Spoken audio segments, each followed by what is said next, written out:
Much for being here. I'm Gerardo Esquivel. I'll be chairing the last conference, which will be given by Nora Lustig from Tulane University. And here with us is also Andrea Vigorito, chair of the academic committee of the conference. And let me introduce Nora Lustig. Of course, everybody knows Nora, but this is just a formality, just for you to know a little bit of her what she has done. Nora is resident fellow in the Georgetown Americas Institute. Is Professor Samuel Stone of Latin American Economics in the University of Tulane, principal researcher and non-resident principal researcher at the Brookings Institute. She's also participating at the Center for Global Development, Inter-American Dialogue, and the Paris School of Economics. She has held many positions. We are very happy here at el Colegio de México that she was a member of the faculty a few years ago, back in the 1980s. We are always very fond of being one of the institutions that at some point in her career had Nora Lustig here in Mexico. She has also been president from the Latin American and Caribbean Economic Association, la CEA. She's member of the editorial board of the Journal of Economic Inequality, and she's currently president of ECINEQ. So, of course, you all know her work. She has been working extensively for many, many years, and she's widely quoted with all her works, her papers, her books, and we are very glad to have Nora Lustig here today, and she will be talking today on 75 years of measuring income inequality in Latin America. Nora, welcome to El Colegio de México again, and the floor is yours. Okay, first comes first. Can you hear me? Because it's a problem always. Muchas gracias al colegio. Mucha gente de ustedes no sabía de que yo fui profesora aquí muchos años. Conozco el edificio y sé sus recovecos, así que podía ser guía interna cuando íbamos a distintos lugares. Empiezo por agradecer mucho al colegio por haber aceptado la invitación de ser la sede de la primera reunión de ECINEQ-LAC. Subrayo primera reunión porque espero que haya otras. Disculpen que hablo en español, después paso al inglés. Pero quería agradecer a también todos los que han apoyado a este evento, que fue muy importante en términos de conseguir todo el apoyo, aparte institucional, el apoyo financiero del Banco Mundial, del PNUD, del PRAEM, el Centro de Estudios de Espinosa Iglesias. Mil gracias. Y muchísimas gracias a Facundo Alvaredo y Andrea Vigorito, que en realidad fueron los de la idea en ECINEQ hace algunos años de que hubiera reuniones regionales también, que hubiera grupos regionales, porque a veces es muy difícil ir a las reuniones que son bienales, generalmente en países muy caros. Entonces se presentó la oportunidad de hacerlo, se nos ocurrió, de hecho, hace poco, julio, agosto, nos empezamos a conversar y como vemos el lema de sí se puede es cierto, sí se puede cuando se quiere, y se logró una reunión realmente fantástica, viendo la calidad de todas las presentaciones que hemos tenido, así que está todo el mundo muy contento con esto. Al final Andrea va a dar unas palabras, y lo que quiero mencionar ahora es que vamos a crear un espacio para que esto se vuelva una iniciativa permanente. Y después, como no generamos el espacio aquí, lo haremos probablemente vía en línea, para que a ver quién se quiere voluntarizar para ser parte de esto. Más cerca del micrófono. ¿Quién se quiere voluntarizar para hacer esto permanente? Es muy importante que podamos lograr eso, y que no sé si Werner Hernández sigue por aquí. Werner, ok, hablaba con él ayer porque él, como saben, coordina la NIP en la CEA, que también, por cierto, se creó hace muchos años a iniciativa de Michael Walton, que está en el banco, yo en el BID, la creamos juntos, creo que en el 97, así que ya lleva mucho tiempo, y se nos ocurrió a lo mejor unir esfuerzos para que haya la sinergia, si no haya, digamos, competencia por recursos, porque creo que sería una buena asociación, ¿no?, con la NIP. Pero seguiremos conversando sobre esto, nada más stay tuned, porque sí, vamos a iniciar esto como algo más permanente. Bueno, I'm going to switch to English now. We use English also in La CEA because it's a lingua franca of LAC. Apologies, for everybody, because most of the people here speak Spanish, but it is sort of in deference to people who are from countries that are not Spanish-speaking, Brazilians and others. So there we go. And what I want to do today, by the way, the first title had fiscal redistribution in the title, if you look, but I took that out because it was impossible to cover it within an hour. When I first thought about it, I thought it was going to be an hour and a half. But if anybody's interested in the slides on fiscal redistribution, I have them. And I want to concentrate on something that is important here. We call it this paper, which is a paper that we wrote for La CIE, the Latin American and Caribbean Inequality Review, with François Bourguignon, Chico Ferreira, and more importantly, Facundo Alvaredo. And it's going to come out in Oxford Open Economics soon, hopefully. It's forthcoming, but the working paper is available in the La CIE website. And we called it Measuring Income Inequality because what I want to convey today is the challenge that we face to measure inequality in an accurate way. And this is going to be an invitation to everybody who's here, who convenes the desigualólogos of Latin America, that we need to make an effort to see what do we need to do in order to have a sense of what's happening in terms of levels and trends in inequality in Latin America and everywhere else. The problem that we face here is not unique, it's pretty common. So that's why we called it Measuring, the history of measurement.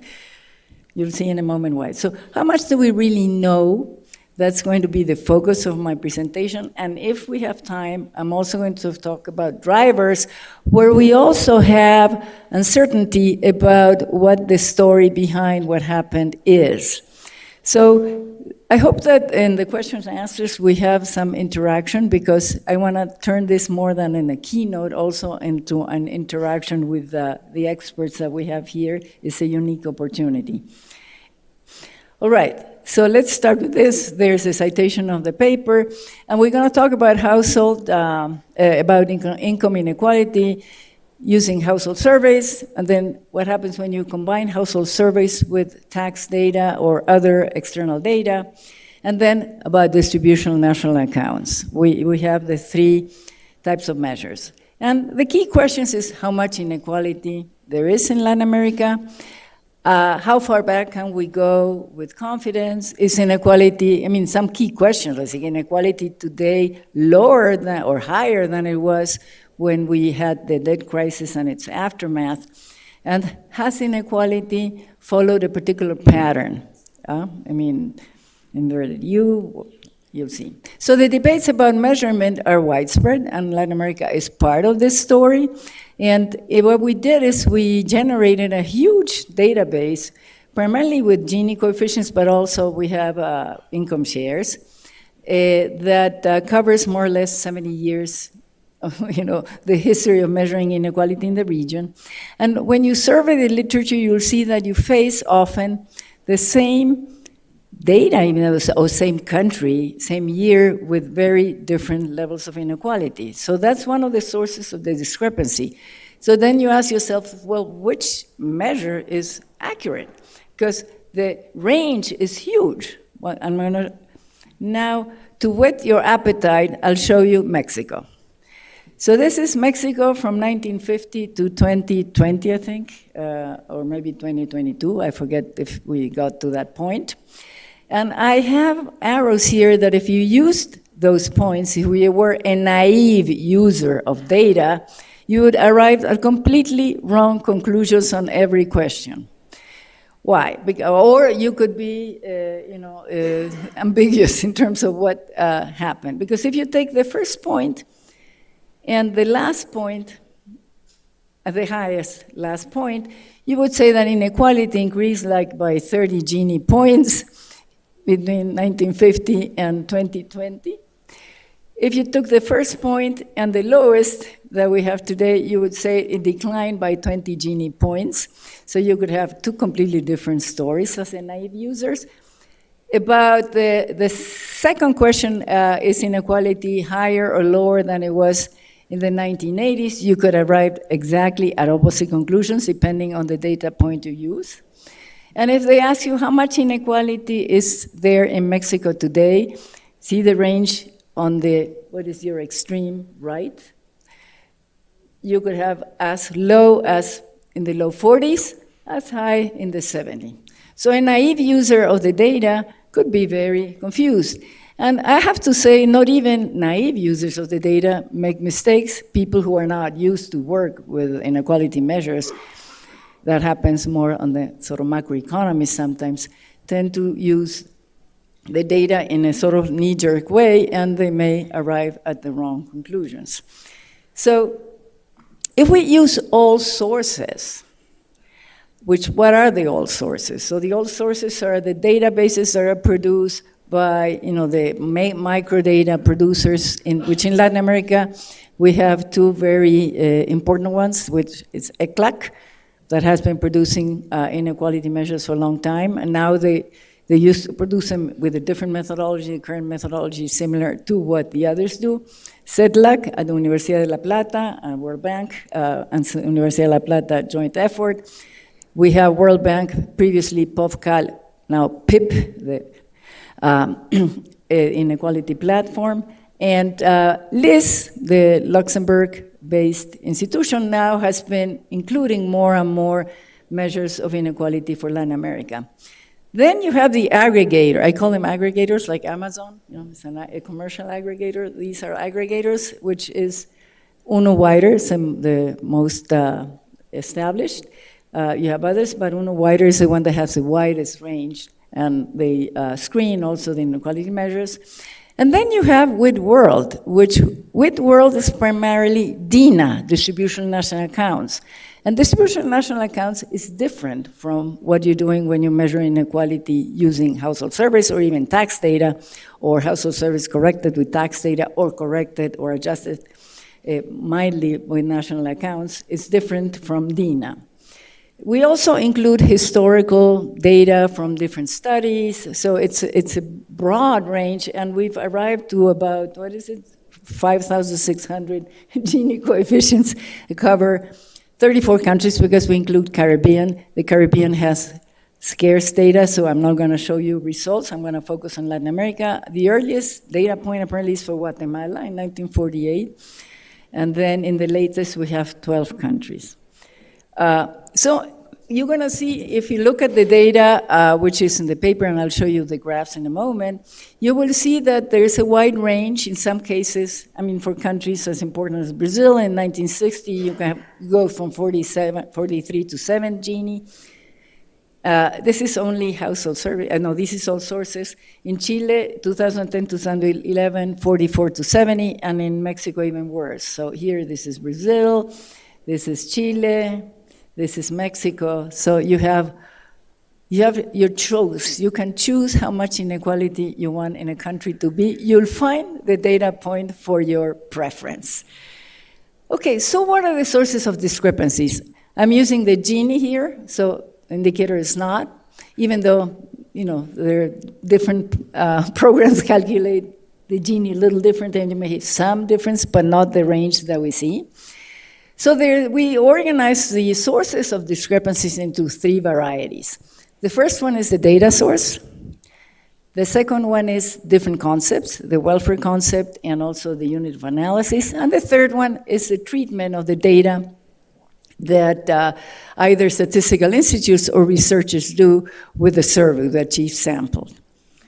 So in terms of sources, you have the surveys, household surveys, which are designed for purpose, but we know that one of the main problems is that they don't capture well details. for purposes of inequality, we're concerned what happens on the right hand, and we know that they don't cover well the rich. Capital incomes are not covered well. So that's one of the main issues that people have been trying to deal. Then we have the administrative data, tax data, which covers much better the top. It has, when you have the entire microdata, it has lots of observations. If you have tabulations, it's a different problem. But, you know, they have its problems. There's evasion. But more importantly, the definition of income is very different. So you have to accommodate, do some sort of adaptation to make the correction when you have tax data in order to make it comparable. And also, it excludes informal sector. So again, you have to do a lot of assumptions when you combine the different data sources. Then you have national accounts, which have a better coverage. But the difference in the case of Latin America can be between 40 and 50% for the same concept of what you define as the same concept in national accounts and in the household surveys. So you are allocating 50% of income in ways that are quite arbitrary in a way, no? So that's what we're facing. So when you start saying source of data, you have a first screening in terms of discriminating of what you see in the landscape of multiple points. Again, I'm going to use Mexico, given that we're in Mexico, but you find the same thing for the other countries. The top is primarily the data that has been corrected using tax data and national accounts. And the bottom is surveys. But as you can see, even if you use surveys, as we will see, you can have quite a bit of variation. So what happens when we use household surveys? Okay, again, we use the 4 producers of microdata, and we have 2 aggregators, all the Genies data set, which is Branco's data set, and the WID world, sorry, not WID world, this is WID. They all have similar names. This is the UNO wider. And when you include those, this is what you see. This is the first set of countries. By the way, Argentina has urban only. It's the only country in the world that I think collects only urban of the ones that collect data. So I always make the pledge, Argentina, please collect at the national level. Even though it's a very urban country, about a third of the population is not covered. And the colored lines are the 4 microbase data producers, ECINEQ-LAC, CEDLAC, PIP, and LIS. So this is the second set of countries. And so you begin to see that the range begins to narrow once you have here I am zooming in Brazil, Chile, and Mexico. It begins to narrow, but it's not zero. It's still different when you use the PIP and the CEDLAC. And, I mean, surprisingly, PIP and CEDLAC, which are both produced by the World Bank, they're different as well, no? So here we have not ascribed to each data point what the source of the discrepancy is, but it is associated with, like I said, differences in welfare indicator. How do you measure household income if it's monetary or it includes consumption of home production and imputed rent, whether it is net or gross, whether you have done equivalized or not? All of those things affect the measured inequality. In some cases, you use consumption expenditures, whether you included durables or not, also makes a lot of difference. And some of the data points are individual earnings as well, no? The other source of changes in or differences using the same data for the same year for the same country is whether the Statistical Institute, for example, dropped observations in which there was item non-response or kept them. By the way, there's differences. I forget what happens in Mexico. I think in Mexico they're kept and imputed, in other countries they're tossed, or the other way around. So it varies a lot of what happens also at the level of the statistics producers. But when you use household surveys, the range begins to narrow, but it's still quite important. And as you can see, we have the results by country. If you take the averages for, from 1990 to the most recent data point, if you take the entire span of sources that are based on household surveys, the discrepancy on average is 7.3 Gini points for all countries taken into account. That's the average for the period and the countries. So it's very significant. And it varies, that's the lighter line. You can see how it varies by country for this period. But when you look at the four micro data-based data producers, then the range narrows to 1.9 on average, so they tend to converge. But it also varies by country. For example, in Guatemala, it's still huge, depending if you use ECINEQ-LAC or CEPAL or LIS or PIP, you may still have quite different results. So what happens when we include tax data and national accounts?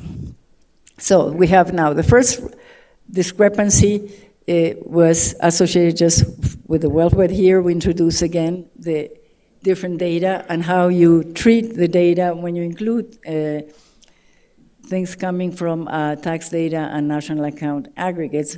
I already mentioned the problems, the data challenges that you can have with tax data and with national accounts, so I'm going to skip this. And here I'm going to show you the results. We're very fortunate in Latin America because we don't have a similar exercise in other parts of the country. Mauricio de Rosa, Ignacio Flores, and Mark Morgan produced this series from 2000 onward, applying the same methodology to generate an inequality trends for 10 countries for which they had data from taxes and, of course, for national accounts, in which you have what happens if you just use a survey, which is the bottom line, what happens if you correct the surveys using tax data, which is the second in the middle, and what happens if you do an adjustment to match the totals to national accounts, which is the top line. And in general, I'm going to come back to this, you see that levels change substantially, but not the trends. Now here I want to introduce the issue about methodology and how to measure inequality correctly if we want to include the rich, which are not who are not in the household surveys. In this paper, they applied one of the correction methods, which is the Blanchet et al., that has two steps. One is a reweighting step and another one a replacing step. Here they applied the reweighting stage. Mauricio can explain better why they didn't do the replacing, but I think it has to do with the quality of tax data, the heterogeneity. So they felt confident that they could use the reweighting, but not the other stage.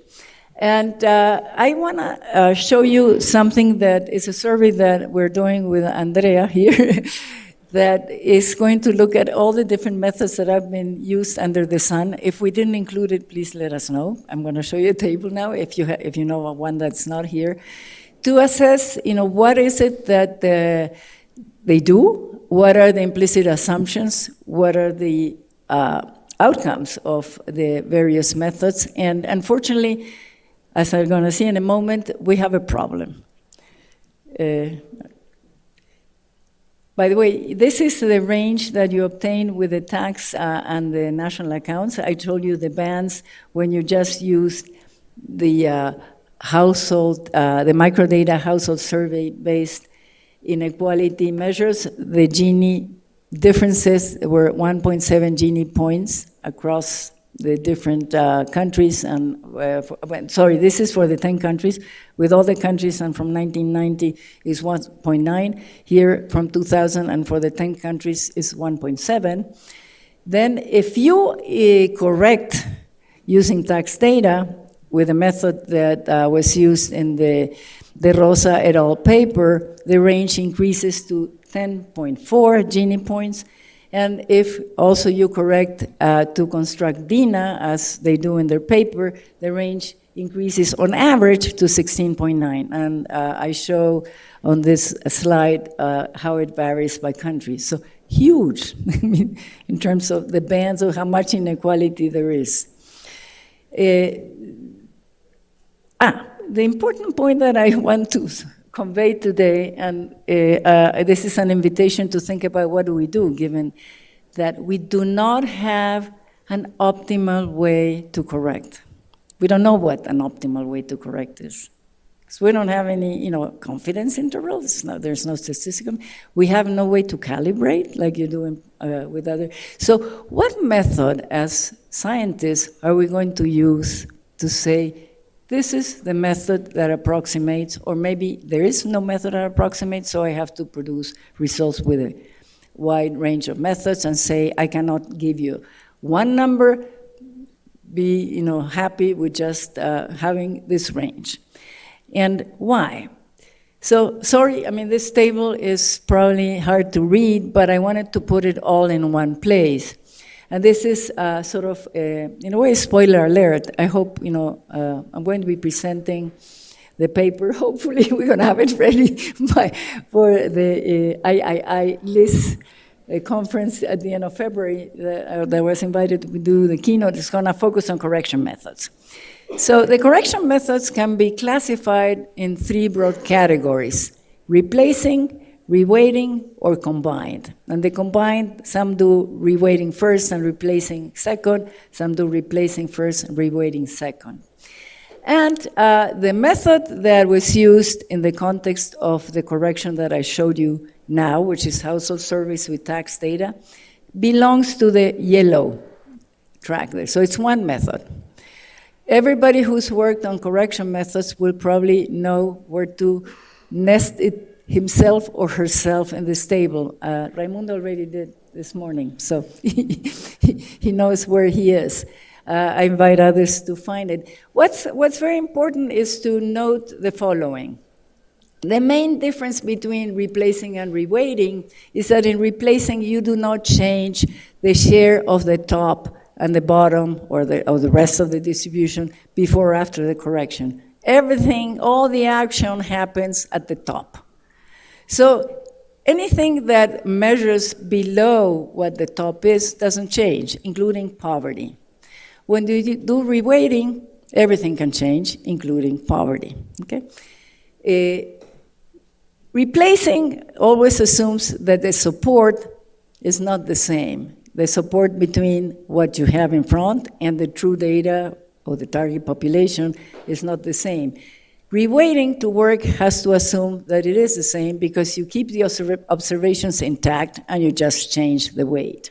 So all these assumptions that are often not made explicit when people apply methods are in this table, which took quite a bit of time to sort of concretize because you have to navigate it's a maze, no? To navigate the correction methods.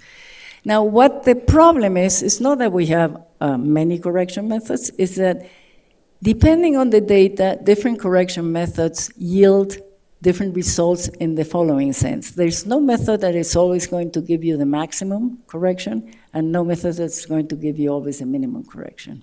Everything is data dependent. So again, how do we decide which method is the best way to correct to include the rich?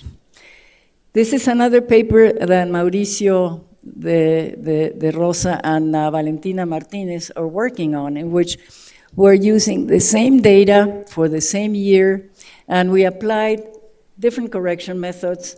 The Gini's here are higher because we have used just to make consistent the definition of income in the survey with the one that's in the tax data. We have individuals, not households here.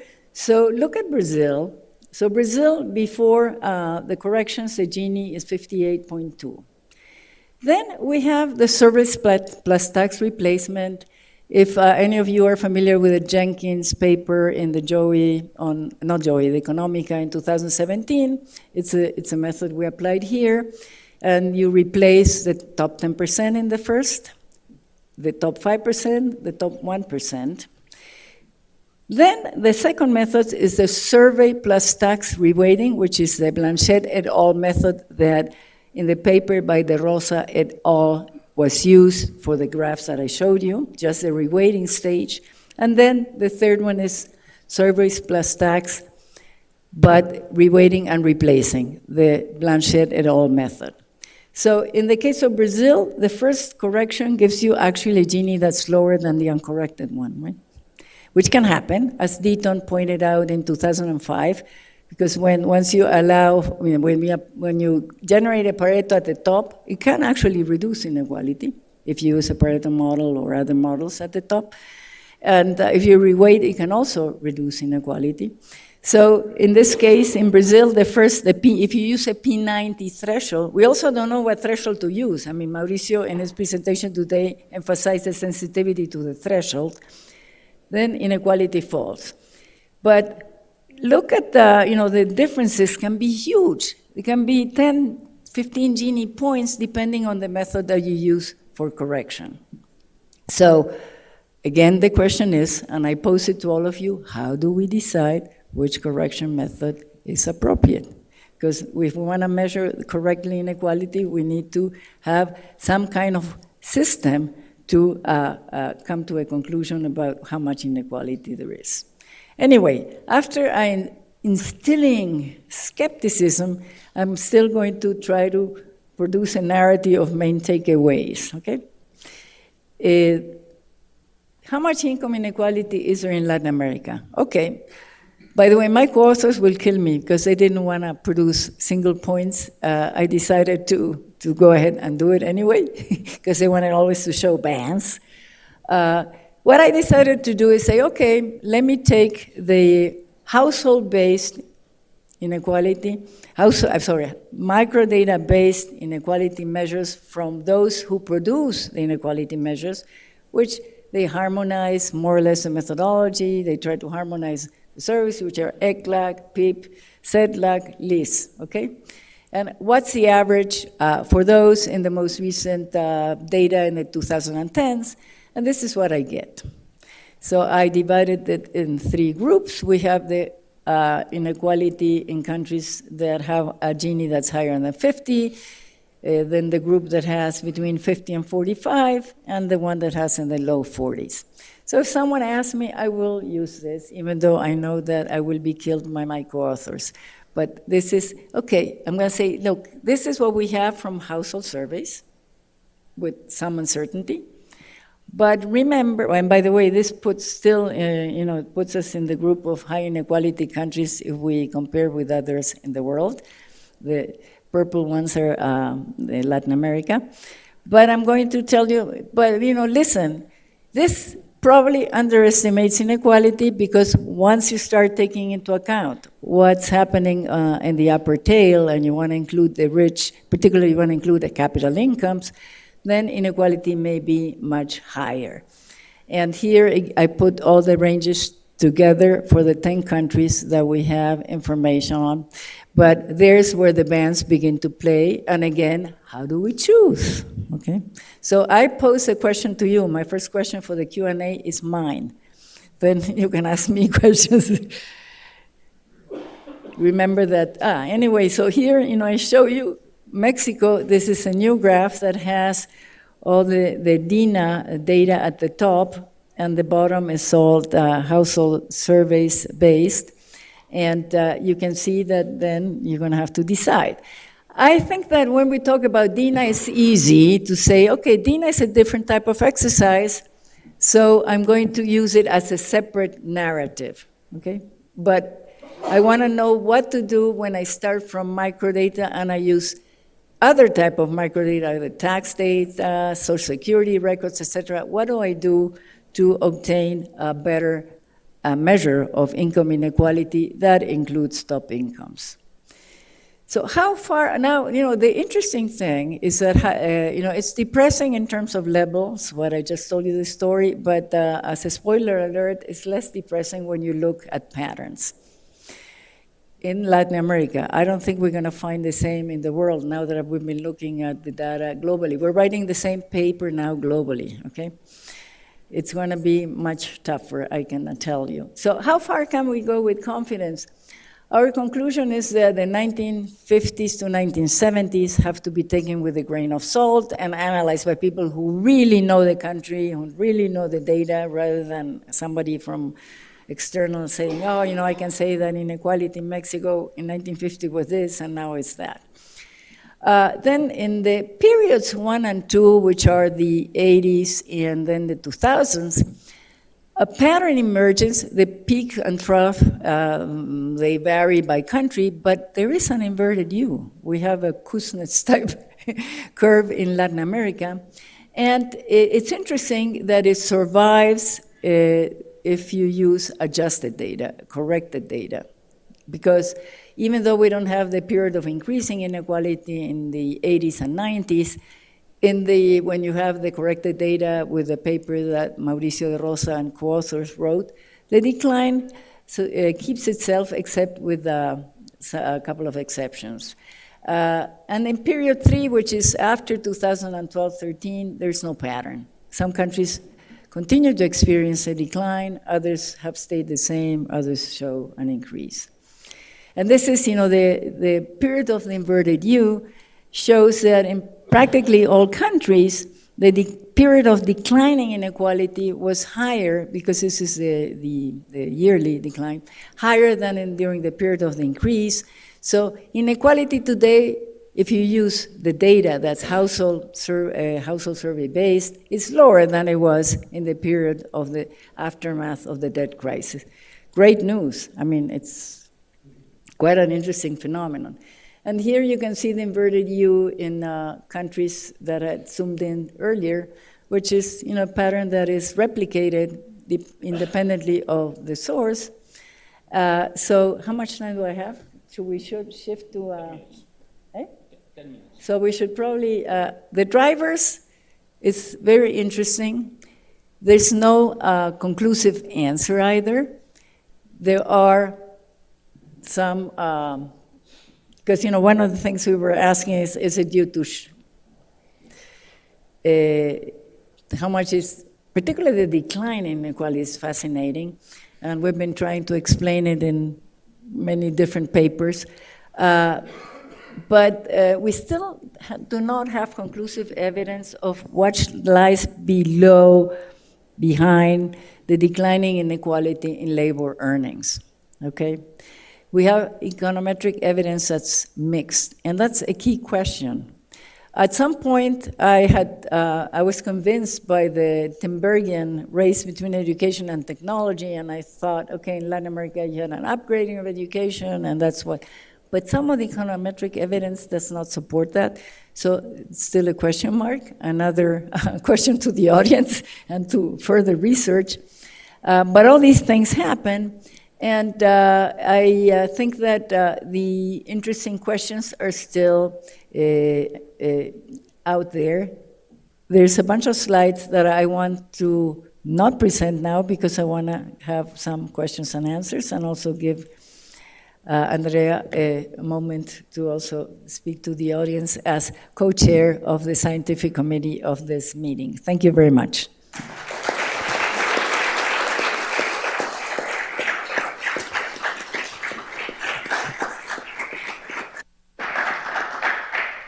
Well, thank you, Nora, for this very interesting presentation. So now we will open the floor for a question. Please introduce yourselves before making your question, and please try to make a question rather than to have a comment. I also asked the questions. And you also have to answer Nora's questions, if you can. So, thank you. Okay, if you have an answer, go ahead. Hi, I'm Paul Segal, and I'm going to give an answer, not a question. Sorry, that's what Nora suggested. So I would pitch for, when we're looking at long-term changes in inequality, I think that we need to focus on what kind of question are we trying to answer, and therefore what kind of indicators are going to help us answer that question. So when those of us who work on inequality, all of us here, we're interested in inequality for a variety of reasons. Ideally, at any point, you want the entire distribution. Typically, we don't have that, or if we do have that at different points in time, it's not necessarily comparable. But there are lots of questions we can answer by getting other data that are comparable that are still about inequality. So an example, work we did on long-run inequality in Mexico. Oscar Altimir already showed in 1982 or something that those, the survey data on inequality that you have in like the 50s and 60s, they're non-comparable in various ways. Not particularly surprising. So what we did is, well, we focused on something much more narrow. As economic historians, we kind of went and looked at some, looked at archives and generated basically wage series. So we got, comparable wage series from 1800 to the present. And then we looked at social tables, not to construct the entire distribution, but to try to estimate median household income. And basically with median household income and with a comparable wage measure over time, that is like a plausible normative objective function, if you like. And then we compared that with GDP, and we used the kind of Atkinson-Dalton framework saying inequality is, so that framework says, what is inequality? Inequality is inefficiency in the use of resources in producing social welfare. Okay, so that's one reason to care about inequality. That was our approach. And so we say, okay, we've got our measure of social welfare, which is we can use median household income, or we can use typical wages, and the amount of resources is GDP or GDP per capita, and we see how those things compare. So that's a measure of inequality. That's kind of a question that's motivated by caring about inequality, but we're not having to use the entire distribution. And to my mind, that approach where you target your question more precisely and therefore pick a particular indicator that you can indeed measure really comparably, and much more comparably than any kind of entire income distribution, can give us a lot of information. And just another example, the big example nowadays is the top 1% share. That might be of great interest in its own right. We can make very plausible estimates of the top 1% share just using the tax data without having to worry about how it connects to surveys and so on. You need the administrative data, and you need a control income. And then you've got a really interesting indicator that's important in certain ways. And again, that's answering some important questions about inequality, and it can be more comparable. So that's my pitch.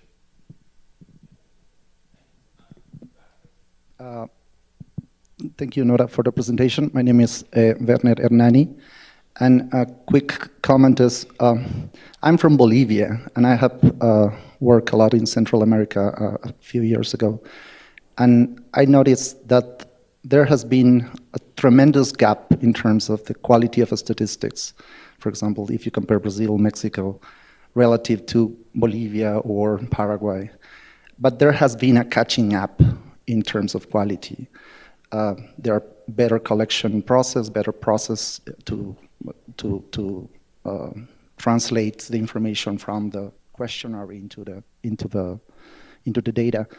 How much of and the question is, how much of the change in inequality can be attributed to these changes in quality, and whether there's a way to measure for that? Someone else? Oh, over here. Hi, Nora. Thank you so much for the presentation.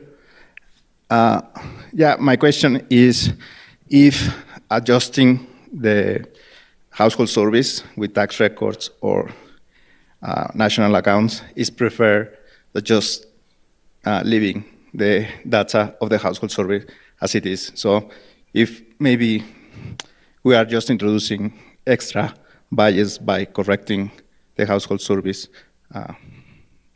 what's your view about this? Someone else? If not, over here. Yes. It's just a thought. It's not really a question. Sorry. But, we know the limit of household surveys, okay? So they missed the top, but they also missed the bottom. So now we are starting with the DINA to add the top. But probably we should also worry about all the missing at the bottom. So if we want to change household surveys, I think we should probably do it in both directions. Thanks.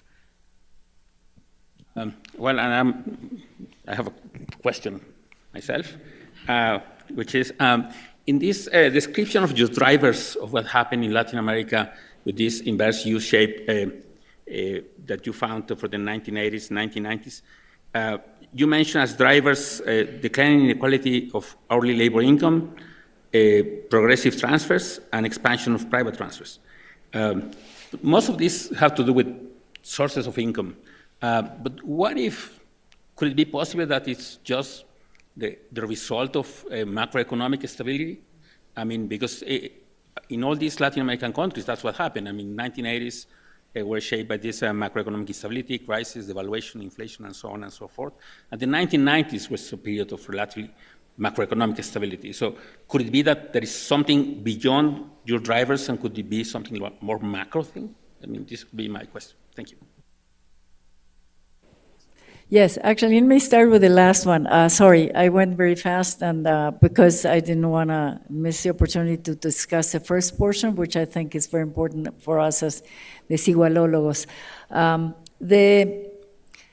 In the description, I include actually the fact that one question is, are we watching a reversal to the mean? Because precisely of the reasons that you said, that the phenomenon was that you had a rising inequality during the period of high instability, and then it came back to the norm when stability was reinstated. And that's a question that has not been really answered yet.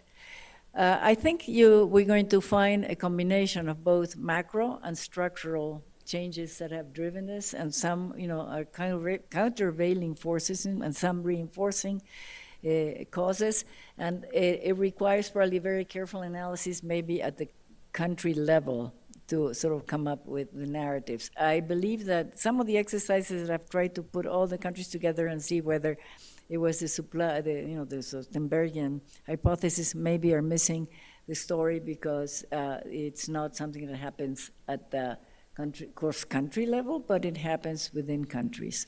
So it is still a question mark, and I think this is something that has to be analyzed, because it is quite a remarkable phenomenon to see a simultaneous increase and decline, almost, even if the years change, and such an important decline. And I have to say, Mexico, Brazil, and Argentina, and Uruguay, and Chile, and maybe Bolivia being studied, but Central America is very little studied, and it's remarkable what's happened there. In El Salvador, the Gini fell by 10 points. So what happened in Central America is also a very interesting, and in Costa Rica it didn't, which is amazing, because people all used to think that Costa Rica was the equitable country. Turns out that now, according to the data, that's no longer true. So, an important question to be answered. But we do put it in the sort of set of questions, all right? Thank you, Paul, and I think what Enrique said and points to maybe that we probably should stop trying to correct maybe and use a dashboard approach. No, the dashboard approach, which is what Paul was describing, would allow you, that would, if Francois would be here, he would be, hooray, he would be very happy, because he's always advocating for the dashboard approach. Perhaps you get a more consistent analysis if you say, okay, household surveys are not really measuring what happens with capital incomes, it's labor income and transfers, both private and public transfers, more or less, those are relatively well captured with mistakes, but not as egregious as what happens with capital incomes. And then look at top incomes using tax data, and then use other indicators to sort of come up with a narrative rather than trying to convert some type of data into something else. I think maybe that's where the answer lies. And again, this is an interesting question for everybody here. If you oppose this type of approach, it'd be interesting to have then a further debate, we don't have time today, of why you would still think that it's better to correct. The DINA thing, I think it's a different story. Somebody who asked me about DINA? You asked me about DINA? You asked about DINA? Yeah, I think it's, you're doing something else. In the DINA, you're trying to take aggregates and allocate them distributionally.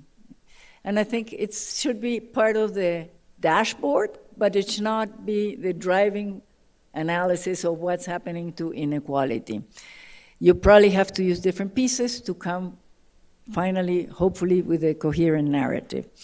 And answering Werner, and we should add that issue as part of the problem, which we didn't. I think it's a good point, because you're right. In many countries, the collection process changed, and that is going to affect what happens to inequality and poverty measures, especially the poverty measures, no? Because once people begin to capture better, they capture better what happens at the bottom more than what happens at the top, I would guess. So, but it's important to include that as one of the sources of a discrepancy or lack of comparability maybe over time. Conchita is the one that asked about Dina, and your concern was with poverty. Dina actually, did you ask about Dina? Yeah, Dina does correct for poverty.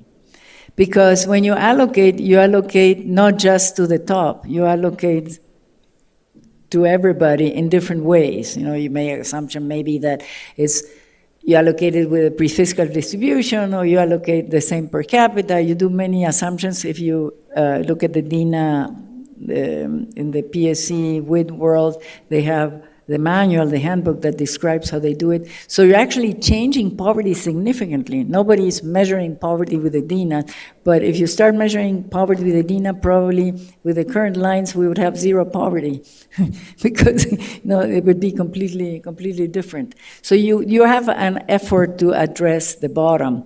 Also, some of the methods that are in this table that I show you, that is like the panoramic of what correction methods are, particularly the ones that are model waste reweighting, are going to correct also what happens at the bottom for non-response, both at the bottom and at the top. No? So you have methods that actually deal with both.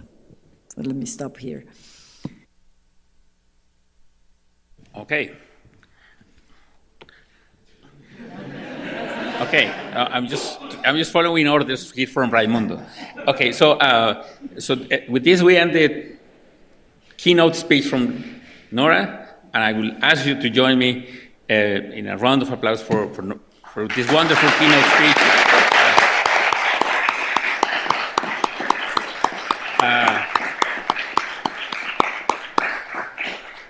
Nora's talk has given us a lot of food for thought.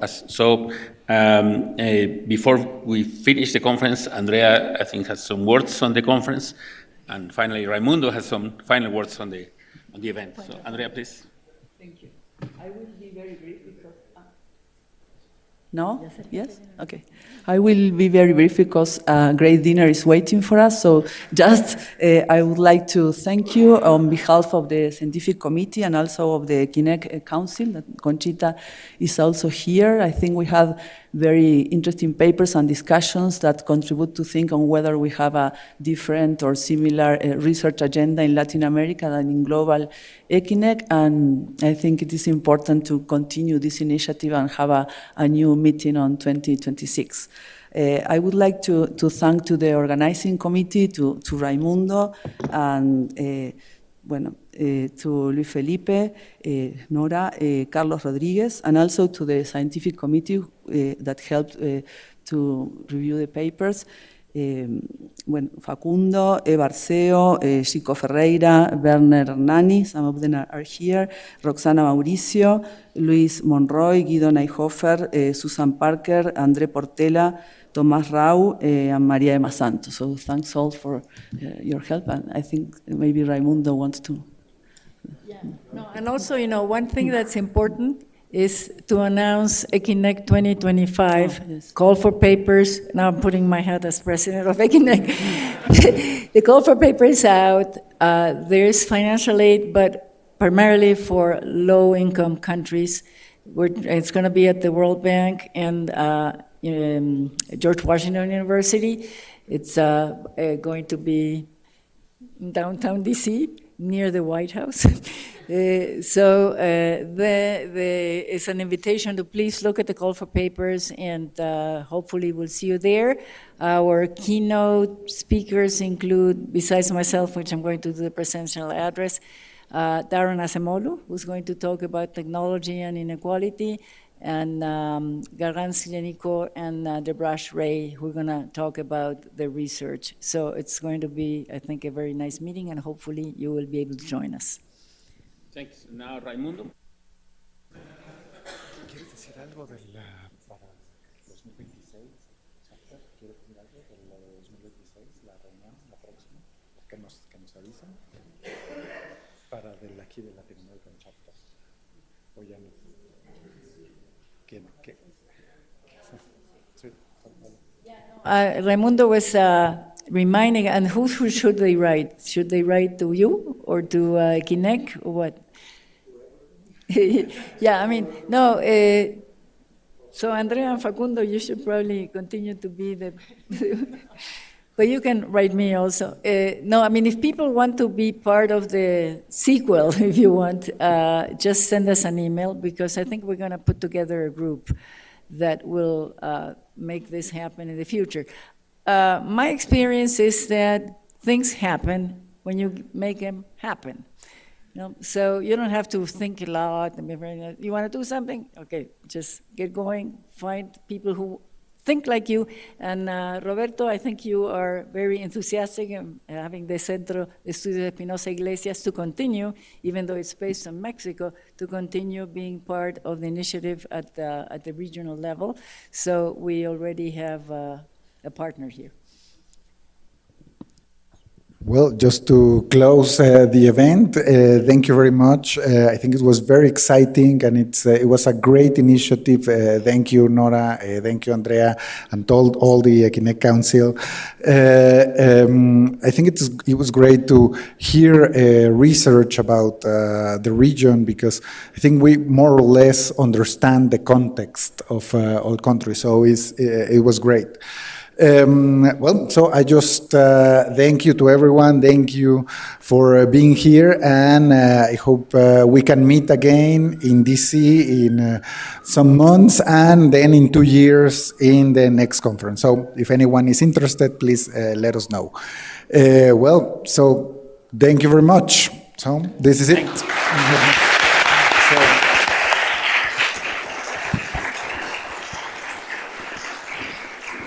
Just for dinner, for participants, just take the buses, and hopefully hopefully the traffic is not that bad.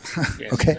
Don't miss the buses. 6:15 leave, I think. Yes. And if you haven't been at the Hacienda de Tlalpan, it's going to be a great dinner in a great place. So make sure you do not miss the dinner.